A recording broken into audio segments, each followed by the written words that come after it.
Karibu katika makala ya Story Time. Mimi ni Nikel KE ama ukipenda Profesa.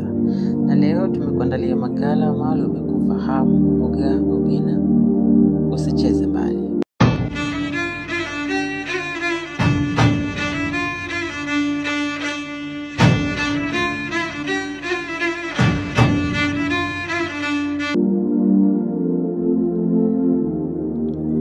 June 6 mwaka 1990, kaskazini magharibi mwa mji wa Kisumu, mtaa wa Maseno, katika kabila la Wajaluo, alizaliwa mtoto anaitwa Steve Thompson Magana.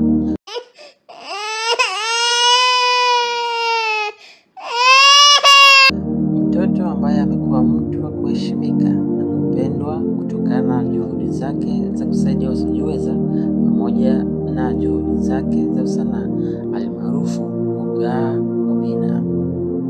Oga, jina linalomaanisha boss, na Obinna lenye maana father's heart katika lugha ya Igbo kutoka Nigeria.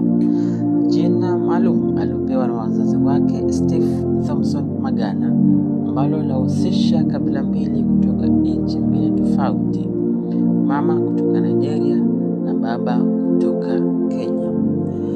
Obinna alizaliwa katika familia duni na fukara, ambayo ilimpelekea kukumbana na changamoto za maisha.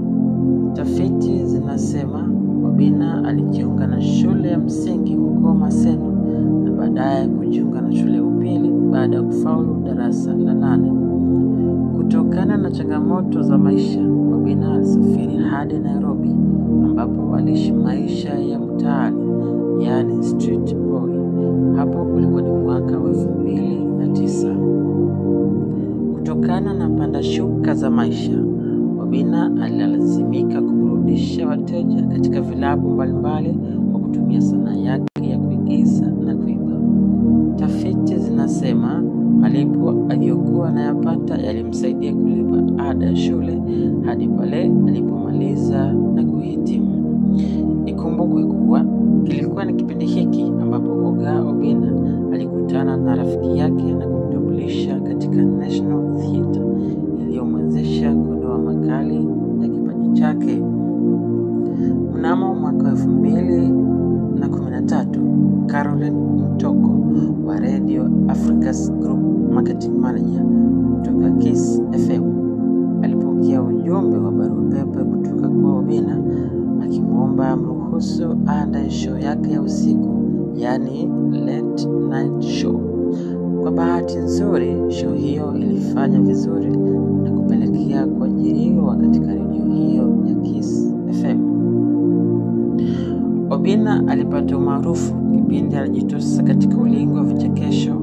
Katika ulingo huu aliungana na Churchill katika show yake ya Churchill Show kuanzia mwaka wa 2014 hadi mwaka wa 2016.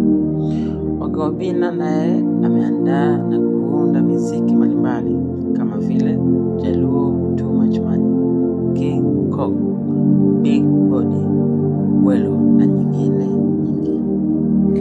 Februari 24 mwaka 2024, Obinna alifungua rasmi show yake maarufu Obinna Show katika kituo cha KTN Home. Kando na sanaa, Obinna ni mzazi wa Lauren, Naima Adama, Levi Chukwemeka, Mika, Elijah, Zakai, Ella Hola. Nimekuwa wako Nikel KE ama ukipenda Profesa. Ungana nami tena katika kipindi kingine na makala kama haya. Asante.